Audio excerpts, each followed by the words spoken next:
Welcome to a video all about formative assessments. This is another video in my series on strategies for teaching with students with disabilities. So if you're interested in finding more strategies for teaching students with disabilities, I suggest you take a look at my other videos, which will be linked down in the description box below. Hopefully, we'll see if it works. But this video is all about formative assessments, and this is just an overview.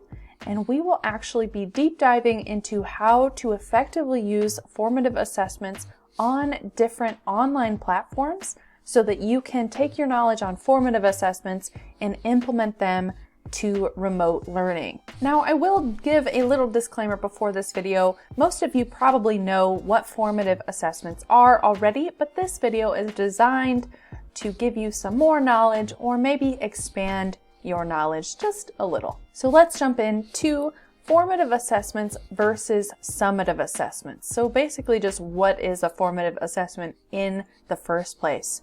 So formative assessments take place during a unit or a lesson. This is different from summative assessments, which often take place at the end of a portion of a unit or a unit itself. We've all taken those huge tests over the unit that our teacher has been teaching.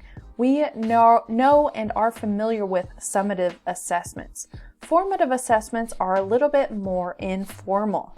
They identify gaps in students' knowledge and identify misconceptions that students might have in order for the teacher to teach more effectively going forward in the unit or even the lesson. Summative assessments, on the other hand, evaluate students' knowledge or proficiency in a skill and are often formally graded and heavily weighted. And these summative assessments usually aren't designed for the teacher to change anything going forward. So that is a general overview over formative versus summative. Why use formative assessments in the first place? Summative assessments can be useful and even fun for students. Think about final projects and experiments, but formative assessments have their uses too, obviously. Formative assessments often involve immediate feedback, which most of our kids have in their IEPs. They are often low stakes, are more process-oriented, and promote a growth mindset, which we all know is super important for students to learn how to fail, basically, in school. So we use formative assessments to promote that growth mindset and encourage students to be familiar with the idea that they're not going to be perfect at every single thing they try on the first try. So who may benefit from using formative assessments?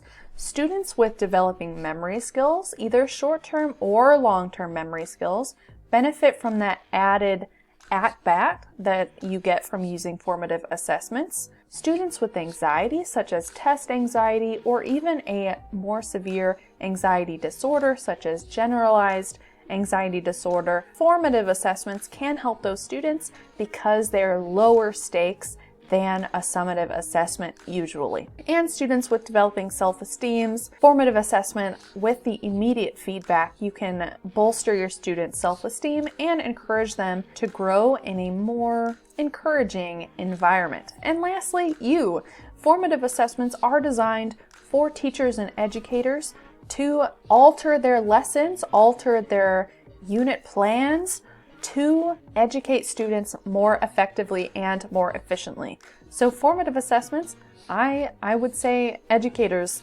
students, teachers, everyone can benefit from formative assessments. And I'm sure you know this as well. So formative assessment ideas. Here are some general broad formative assessment ideas that you can use in your classroom, such as in-class discussions. In online learning, I often do pass the mic or even Robert's Rules. If you're not familiar with Robert's Rules, it's just you make a speaker's list, and that's the simplified version. Just students can put their name on the list and you call students based on where they are in the list, and sometimes they will have forgotten what they want to say, but that is totally normal. But I use those two tactics for in-class discussions, but these are technically formative assessments as the teacher, the educator, is gathering information about what the students know. Clicker questions. Some of us might have used those in college, but in online learning you can use Pear Deck, Nearpod, or even like type in the chat if you've ever done this. That is a type of formative assessments. It's real quick, low stakes, where students can participate and participate meaningfully. Group work, you can utilize breakout rooms. If you don't have access to breakout rooms, I know Google Meets is like trying to do the whole breakout room thing.